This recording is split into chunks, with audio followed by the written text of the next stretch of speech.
এক ছোট্ট গ্রামে এক ছেলে থাকত। সে তার সময় খেলাধুলা, আড্ডা আর মোবাইলে নষ্ট করত। যখনই তাকে নামাজে ডাক দেওয়া হতো, সে বলতো, আরে পরে পড়ব, এখন তো অনেক সময় আছে। একদিন সে অসুস্থ হয়ে পড়ল।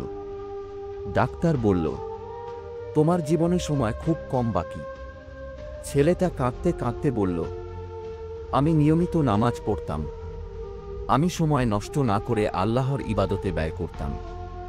গ্রামের এক বৃদ্ধ ছেলের কাছে এসে বললেন, বেটা, দুনিয়ার খেলা আর মজা একদিন শেষ হয়ে যাবে, কিন্তু নামাজ, রোজা আর ভালো কাজ, কিয়ামতের দিন তোমার জন্য আলো হয়ে থাকবে। সেই মুহূর্তে ছেলেটা তোবা করল। সে নামাজ পড়া শুরু করল এবং জীবনের শেষ সময় বলল, আল্লাহর ইবাদতে কাটাল।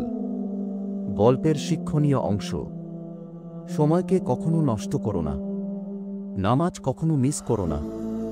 দুনিয়ার মজা শেষ হয়ে যায়, কিন্তু ভালো আমল চিরস্থায়ী। ভিডিওটি কেমন হয়েছে কমেন্ট করো আর লাইক সাবস্ক্রাইব করো।